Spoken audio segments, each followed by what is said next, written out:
राजनीति में एक बार फिर वार पर पलटवार। नेताओं के बयानों से सूबे की सियासत में उबाल।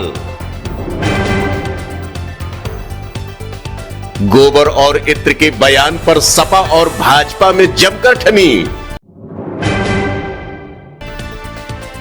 ग्रुप 5 न्यूज पर देखिए यूपी में सियासी उबाल। समाजवादी पार्टी के अध्यक्ष अखिलेश यादव ने कन्नौज में एक बयान देकर राजनीतिक हलचल मचा दी है। समाजवादी पार्टी के मुखिया अखिलेश यादव ने एक बयान में कहा था कि भाजपा को दुर्गंध पसंद है, इसलिए वो लोग गौशालाएं बनवा रहे हैं। हम सुगंध पसंद करते हैं, इसलिए इत्र पार्क बनवा रहे थे। आइए पहले सुनते हैं कि सपा मुखिया के उस बयान को जिसने राजनीतिक गलियारे में हलचल मचा दी है। अगर ये मैं कहूं कि अगर मेरे आदर्श योगी हैं तुम तो पगला जाएंगे। सोचो हमें क्या कपड़े पहनने पड़ेंगे अगर हमारे वो आदर्श हो जाएं तो। ये बातें ऐसी मत करा करो नौजवान।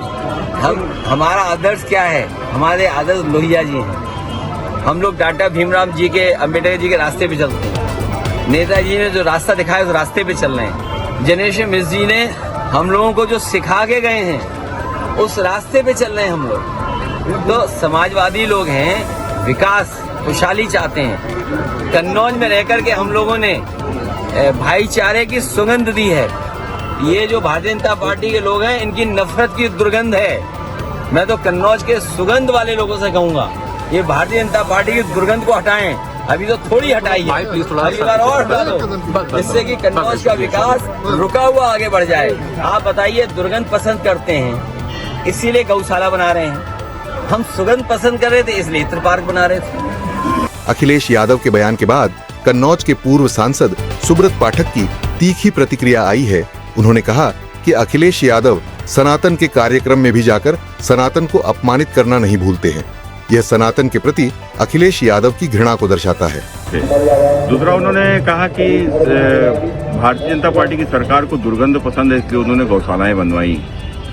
सही है अखिलेश जी, भारतीय जनता पार्टी गौ माता का सम्मान करती है और आप जिस वर्ग से आते हैं वो भी गौपालक वर्ग है, तो इसलिए भारतीय जनता पार्टी ने गौशालाएं खुलवाई। लेकिन आप अपने राज्य को याद करो, जब आपके राज्य में गौकुशी केंद्र खुला करते थे और शायद यही आपको सबसे ज्यादा पीड़ा आज हो रही है कि आपके खुलवाए गए गौकुशी केंद्र बंद हो गए हैं, उनका स्थान गौशालाओं ने ले लिया है।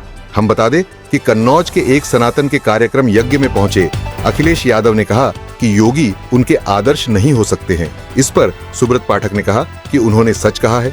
जिनके आदर्श औरंगजेब और बाबर हो, योगी उनके आदर्श कैसे हो सकते हैं? श्री पाठक ने कहा कि अखिलेश यादव सनातन के कार्यक्रम में जाकर सनातन का अपमान न किया करें। सुब्रत पाठक के बाद भाजपा के प्रदेश प्रवक्ता राकेश त्रिपाठी ने भी अपनी तीखी प्रतिक्रिया दी है। ये बहुत हास्यास्पद और उतना ही आक्रोश उत्पन्न करने वाला है। समाजवादी पार्टी के मुखिया कह रहे हैं कि गौशालाओं से उनको बदबू आती है। उनको स्लॉटर हाउस जब उनके कार्यकाल में चला करते थे तो क्या उन स्लॉटर हाउस उनको खुशबू आया करती थी? गायों को कटवाना उनकी सरकार में जिस तरह से खुलेआम हुआ करता था उससे उनको खुशबू आया करती थी। ये बहुत दुर्भाग्यपूर्ण है। अखिलेश यादव जी जिस बिरादरी की राजनीति करते हैं, क्या उनकी बिरादरी इस बात को स्वीकार करेगी कि गौशालाओं से उनको बदबू आ रही है? जिनका परंपरागत व्यवसाय रहा है गौपालन करना, भैंस पालन करना, क्या उनको उससे बदबू आ रही है? अखिलेश यादव जी की मानसिकता आज तुगलकिया और इतनी मुगलिया सोच से बढ़ गई है कि आज वो भारतीय सनातन संस्कृति को अपमानित करने का कोई मौका नहीं छोड़ रहे।